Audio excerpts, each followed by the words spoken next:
you had a caller yesterday, and I did agree in terms of the way that you were dealing with it in terms of the question of race and his sort of contention that Europeans were somehow inherently superior to other groups and whatnot. Oh, this is the guy who said that that African Americans are practicing reverse racism, and that the proof of the inferiority, I guess, of African Americans, of people of color in general, was that Africa has a lot of resources and is not an incredibly prospering continent. And I pointed out that it's only 1965 was when Churchill pulled England out of Uganda. I've been there. I've been in Sudan. I've been in many of these countries, these former colonies, and colonialism is still echoing there. It's just like slavery and racism is still echoing here. This has nothing to do with race. It has to do purely with exploitation. Pardon me for interrupting. And I think you're right. Is there a distinction that we can make, however, between racism and ethnocentrism?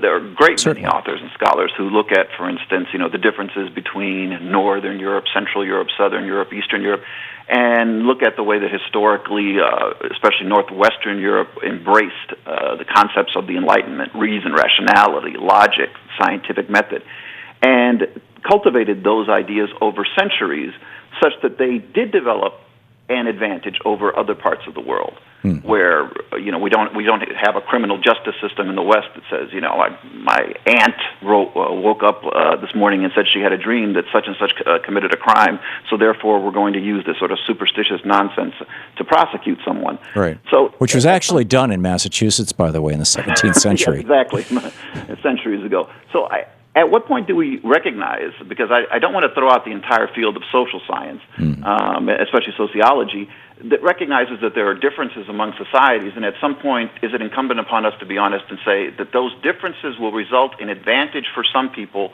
and disadvantage for others, having, again, embraced certain concepts?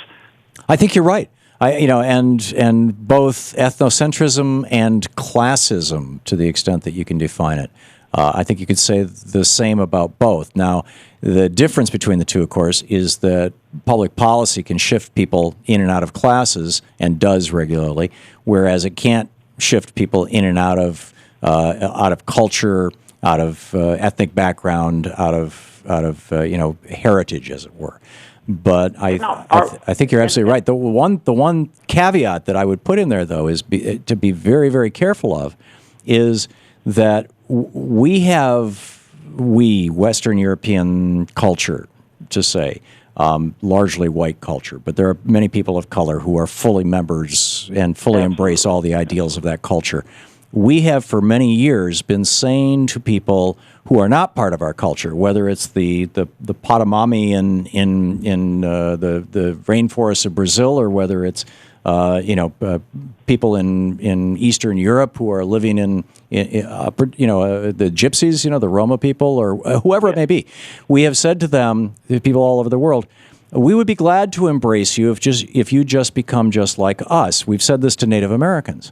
And what this really is, in many cases, sometimes it's genuinely benevolent or useful, but in many cases what it is the velvet glove over the iron fist of a dominator culture that is destroying the cultures, religions, languages, and histories of other people. And we have to be very, very careful about that. You're absolutely correct, but I would ask you, is that an inevitability, given that the world is becoming more homogeneous in terms of our technologies, communication? We share much more than we ever did before in terms of common culture and values and so forth, and that was inevitably going to be the case in the same way that one village that was 10 miles away from another village 5,000 years ago might have had independent cultures, but over the centuries, it was going to simply be the case that whether they were going to assimilate, they were going to merge, and at some point in the world, there probably is going to be one language.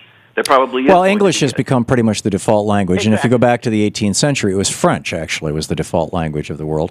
It was used for diplomacy and for communication, and you could go back, 2 millennia ago, and it was Latin. I was going to say Roman. It's Latin. But